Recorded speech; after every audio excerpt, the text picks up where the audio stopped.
A very warm welcome to all of you to Self Selection Board, a one step towards your uniform. CDS की notification निकल चुकी है।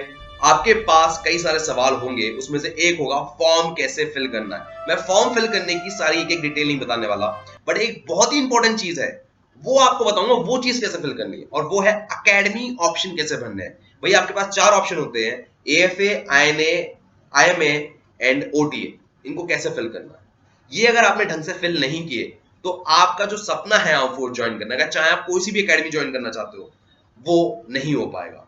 ठीक है, पहली बात मैं इस बारे में बात करना चाहूंगा। दूसरी बात जो मैं आपको बात करना चाहूंगा वो होगी कट ऑफ। अगर कट ऑफ की क्लियरिटी नहीं है, चाहे आप गर्ल हो, चाहे बॉयज हो, चाहे आप एयरफोर्स ज्वाइन करना चाहते हो, आर्मी ज्वाइन करना चाहते हो, अगर आपको कट ऑफ की क्लियरिटी नहीं है, फॉर श्योर आप अकेडमी नहीं ज्वाइन कर सकते। मतलब मंजिल ही नहीं पता कहां जाना है। रिटन इज द फर्स्ट मंजिल एसएसबी जाने के लिए, समझ रहे हो मेरी बात? तो इस बात की क्लैरिटी होना बहुत जरूरी है। उसके बाद हम बात करेंगे चार ऐसे रीजन जिसकी वजह से सीडीएस का सिलेबस कंप्लीट नहीं होता। मुझे ये बात कैसे पता है कि ऐसे कौन से चार कारण हैं? मैंने खुद दिया, मैंने खुद क्लियर किया है। दूसरी बात, मैं डाउट सेशन भी लेता हूँ 1-to-1 गूगल मीट पे, तो वो 1.5 घंटे के होते, तो बच्चों की बातों से ही पता लग जाता है कि भैया ये कारण है, और वो सब में कॉमन आ रहे थे। ठीक है, डाउट सेशन जो है वो आप भी ले सकते हैं, नंबर आपके सामने है, उस पर आपको व्हाट्सएप करना है and you can meet me, but याद रखें वो पेड सेशन होता है। चलिए यहां से जरा हम आगे बढ़ते हैं जरा। सो हम पहली चीज पे आते हैं, पहले सवाल पे, वो है फॉर्म फिल करने का सही तरीका क्या है। आप सारी एकेडमी फिल करेंगे, क्या बोल रहा हूं मैं, फॉर्म फिल करते वक्त आप सारी एकेडमी फिल करेंगे, उसमें जो आपको पहले ज्वाइन करना है उसको आप प्रायोरिटी 1 पे रखेंगे, और लास्ट में हमेशा ओटीए को रखेंगे 4th नंबर पर। क्लियर है? गर्ल्स के लिए भी यही कह रहा हूं, बॉयज के लिए भी यही है, सेम है। अब मैं ऐसा क्यों कह रहा हूं, कुछ लोग ऐसे होंगे, सर मैं तो सिर्फ और सिर्फ वही एकेडमी मार्क करूंगा जो मुझे ज्वाइन करनी है, और बाकी सबको मार्क ही नहीं करूंगा, प्रायोरिटी ही नहीं करूंगा। ये सबसे घटिया तरीका होता है, सबसे घटिया तरीका होता है। मैंने उसकी वजह से बहुत लोगों के करियर बर्बाद होते हुए देखे। कैसे, मैं बताता हूँ। एक लड़का था दिव्यम, उसका भी आपको थंबनेल दिख रहा होगा। वो जनाब आर्मी ज्वाइन करना चाहते थे, पर आर्मी ना ज्वाइन करके उनका इंडियन एयरफोर्स ज्वाइन हो गया। क्या कारण है? जब वो मेडिकल के लिए गए रिकमेंड होकर, तो उनके साथ क्या हुआ, उनकी स्पाइन में दिखाया गया कि आपकी स्पाइन डाइवर्टेड है अप टू 15.5 डिग्री, और आर्मी के लिए ये अलाउ नहीं था। इस बीमारी है, इस प्रॉब्लम को कहते हैं स्कोलियोसिस। स्कोलियोसिस में आर्मी में अलाउड है कि आपकी जो स्पाइन है, रीढ़ की हड्डी है, 15 डिग्री तक बेंड हो सकती है, और उनकी क्या थी 15.5। इस कारण से उन्हें आर्मी अलाउ नहीं करा। बट क्योंकि उन्होंने अपने फॉर्म में आर्मी भी ऑप्शन फिल किया था और एयरफोर्स भी भरा था, इनको एयरफोर्स में मतलब मौका मिल गया। कैसे? एयरफोर्स में स्कोलियोसिस का जो एंगल अलाउड है for pilot that is 17 degree, और इनका है 15.5। तो आर्मी ना ज्वाइन करके इस वजह से इन्होंने ज्वाइन किया एयरफोर्स। ये था आपका फॉर्म में सारे ऑप्शन मार्क करने का रीजन। तो इसलिए एक ऑप्शन मार्क करके आओ, सारे मार्क करके आओ। अब आते हैं कट ऑफ पे।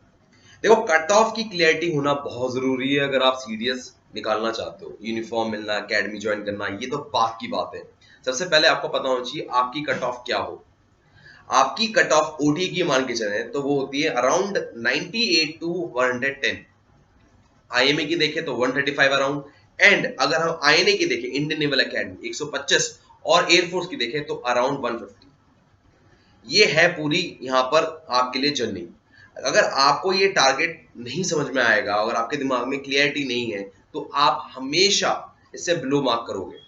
अब आपको समझना होगा कि ये ना जो कट ऑफ है ऊपर नीचे होती रहती है। सुनने में ऐसा आया है कि जो कट ऑफ है अभी बहुत ऊपर चली गई है और वो आने वाले टाइम में नीचे आएगी। मैं मान के चल रहा हूं कि नहीं आएगी, और आपको भी यही मान के चलना है कि वो कभी कट ऑफ नीचे आएगी ही नहीं। सो अब आपको हमेशा इसमें 10 नंबर ऐड कर देने हैं कि अगर एयरफोर्स की आ रही है 150, तो अब आएगी कट ऑफ 160। अगर आप 160 स्कोर कर पा रहे हो तो 10 नंबर का गैप कट ऑफ से बहुत ज्यादा बड़ा गैप होता है, बहुत ज्यादा गैप होता है।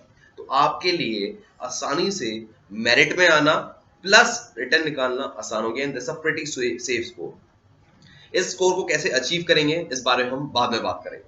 अब जरा आते हैं ऐसे 4 रीजन जिसकी वजह से सीडीएस का सिलेबस कंप्लीट नहीं होता। सबसे पहली बात, सीडीएस सिलेबस बहुत वास्ट है, और उसको सारे सब्जेक्ट अगर आप देखो तो आपको लगेगा कि यार इतना सारा कैसे होगा। फॉर एग्जांपल मैं आपको दिखाऊं, आपको मैथ्स करना ही करना है पूरा, उसके बाद इंग्लिश पूरा हो गया, उसके बाद अगर जीएस देखें तो जीएस में बहुत सारे सब्जेक्ट्स हो गए, पूरा एक साइंस, फिजिक्स, केमिस्ट्री, बायो, उसके बाद history, geography, economics, polity, current affair. आपके एक साल में अगर आपने 11th-12th की है, मैक्स टू मैक्स 5 सब्जेक्ट्स होते हैं, यहाँ मोर देन 5 है।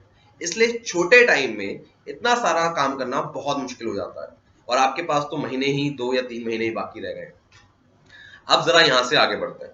इतना होने के बाद एक दूसरी प्रॉब्लम इसमें आती है कि आज के तारीख में जो स्टूडेंट्स हैं वो वेब सीरीज या कोई भी चीज यूट्यूब पे या म्यूजिक या उसके साथ ही पढ़ना पसंद करते हैं। अगर आपका कंसंट्रेटेड फोकस माइंड नहीं है तो ये सिलेबस नहीं कंप्लीट होगा। मैक्स टू मैक्स लिमिट एक बच्चे की आज की तारीख में 15 मिनट है बैठने की, 15 से 20 मिनट से ज्यादा नहीं है और वो भी यूट्यूब या मूवी या गानों के साथ ही है। तो जब तक ये नहीं टूटेगी तब तक सिलेबस कंप्लीट नहीं होगा। You need a long setting over here. This is the second reason. Third reason, clarity of syllabus ना होना। इसके बारे में हम डिटेल में बात करेंगे, पर अगर सिलेबस की क्लियरिटी ना हो कहां से क्या पढ़ना है तो आपके पास इतनी किताबें ऑनलाइन है या इतने कोचिंग इंस्टीट्यूट खुल गए हैं कि आपकी जान निकल जाएगी। अब कोचिंग इंस्टीट्यूट आपको सारा मटेरियल उठा के देता है और आप लगे पड़े हो दबा के, ये करो, वो नहीं करना है। अब आता हूं मैं सीडीएस के प्रिपरेशन के ऊपर। सीडीएस के प्रिपरेशन के ऊपर आज रात एक वीडियो आ रही है, डिटेल वीडियो है जिसमें मैंने आपको सिलेबस बताया है कैसे करना है। उसके बाद मैंने आपको बताया कि कौन सी बुक्स आपको चूज करनी है, कौन सी नहीं करनी है, यूट्यूब से ऑनलाइन वीडियो कौन सी लेनी है, ये भी मैंने बताया है। और अगर आप कोई कोचिंग इंस्टीट्यूट ज्वाइन करना चाहो तो प्रेफरेबली राइट कोचिंग इंस्टीट्यूट आज की तारीख में कौन से है, ये सारी चीजें हैं। मेरे से कोई भी डाउट आए तो link is above. Talk me on only on WhatsApp, do not call मी। मैं सिर्फ आपसे एक चीज चाहता हूं, जो मैं आज रात 9 बजे वीडियो ला रहा हूं, उसके लिए आप प्लीज 400 प्लस लाइक्स दीजिए, 400 प्लस लाइक्स। अगर आपने ये कर दिया, 500 पहुंच जाए तो बहुत ही बढ़िया है। ये वीडियो सब तक पहुंच जाएगी क्योंकि समय बहुत कम है। और दूसरी बात, आप सब लोग सीरियस दे रहे हो तो कुछ तो सवाल होंगे आपके दिमाग में खुद के भी, तो प्लीज उसको कमेंट सेक्शन में दो। कहां देना है, लिंक जो है, जो आज रात 9 बजे वीडियो आ रही है उसका डिस्क्रिप्शन बॉक्स में दिया है, वहां पर क्लिक करके वहां सवाल पूछो। आपके सवाल बहुत इंपॉर्टेंट होते हैं। लोग कमेंट सेक्शन में पूछते रहते हैं बार बार, मैं कलेक्ट करता रहता हूं और आज नहीं तो कल वो अगली वीडियो में आ ही जाता है।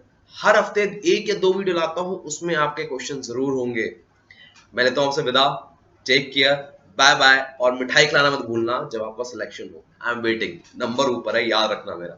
मैं उनको रोज सोचता हूँ, मैं उनको रोज सोचता हूँ, वो है